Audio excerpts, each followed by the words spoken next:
Bah, salut les poulets. Je vais vous faire une petite review d'un truc que j'ai acheté là. Bien pratique.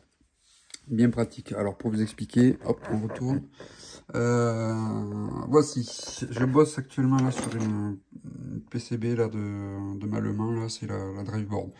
J'ai détecté un circuit intégré là qui était HS, avec une porte logique morte. Donc je dessoude. Et je m'apprêtais à commander un nouveau composant. Donc il s'agit d'un 74 LS00. Donc je m'apprêtais à commander un nouveau composant. Et comme tout ce qui est ancien composant, tout ce qui est deal ou deep, on arrive encore à se démerder, à trouver des composants, voilà, même si ça tend à être un peu plus compliqué. On trouve facilement les boîtiers, tout ça, dans notre recherche de composants, on n'est pas trop emmerdé sur le type de boîtier, quoi.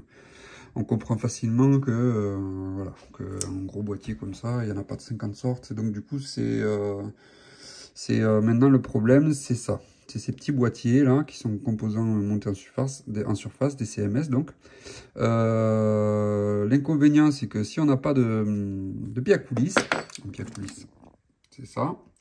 Quand on commande ce type de composant, il faut connaître le type de boîtier. Là, il s'avère que c'est un deal ou un dip. Et là, c'est on ne sait pas. Voilà, si on ne prend pas le pied à coulisses pour mesurer exactement la hauteur, la largeur, l'écartement des pattes et tout ça, on n'est pas vraiment sûr de ce qu'on achète, quoi. Donc j'ai acheté des règles qui font office de gabarit sur AliExpress. Ça vaut une misère, ça vaut 2-3 euros je crois. J'en ai eu pour plus cher de frais de port.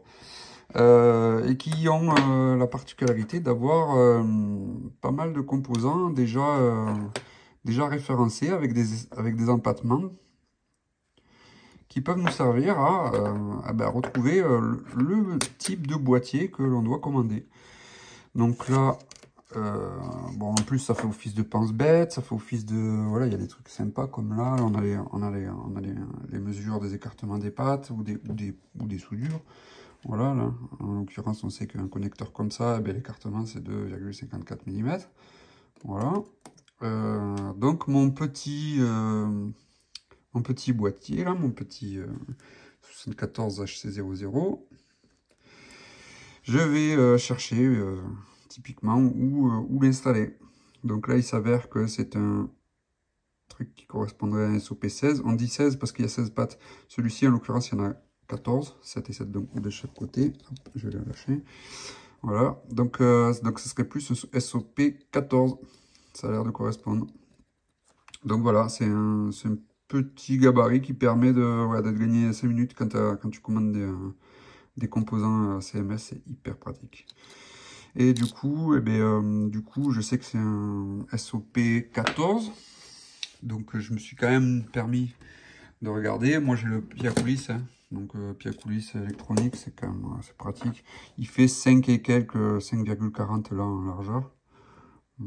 De ce côté-là, il fait 5,40. On voit que sur le datasheet de ce composant, on doit être compris entre 5 et 5,60. Donc c'est bien ça, c'est bien un boîtier SOP 14. Voilà, c'était juste pour la vérif. Donc voilà, donc ces petites règles sont toutes très abordables et puis vraiment elles rendent beaucoup de services. Donc là on voit tous les boîtiers pour les petits composants style diode, voilà, transistor, on voit. C'est vraiment une aide très précieuse. Voilà, le format, ça c'est plus le format rencontré en CMS également, mais pour tout ce qui est quartz. Voilà, tout SOIC là aussi, c'est un type de boîtier, SSOP, et différents types de boîtiers, petits pince-bêtes là avec les transistors dessinés. Voilà, on a du SSOP, du SOP, du SOT, SOD, TQFP, voilà. Donc tout ce genre de petits boîtiers qui sont très utiles. On a même des petits creux là pour dire de mesurer la taille des pattes ou voilà. Ou même peut-être même des résistances par exemple, tu vois, pour savoir si c'est un quart de watt, un demi-watt, un watt. Enfin, ouais, ça passe pas là, mais bon.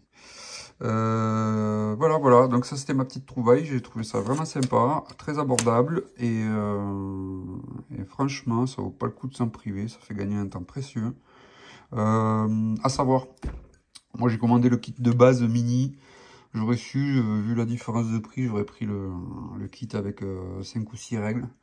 Ça, il y a plus de composants forcément dessinés. Bon, après, ça, c'est plus un argument de vente, voilà, parce que quand on voit des trucs comme ça qui prennent un gros espace, on aurait pu mettre tous les composants intéressants sur une même règle, on va dire. Du coup, voilà. Donc on a le pitch. Le pitch, je rappelle, c'est l'écartement entre les pattes. Que dire de plus? Ouais, voilà, c'est très pratique. Voilà. Ça fait partie des indispensables, à mon sens, pour tous ceux qui bidouillent et qui doivent commander un peu de matos et qui sont confrontés à cette... Alors initialement j'avais le pied à la coulisse, hein, voilà. Mais c'est vrai que là, en 2 temps 3 mouvements, on pose dessus, on dit ah ben c'est plutôt du 16, l'écartement des pattes correspond, donc ce serait plutôt boîtier SOP.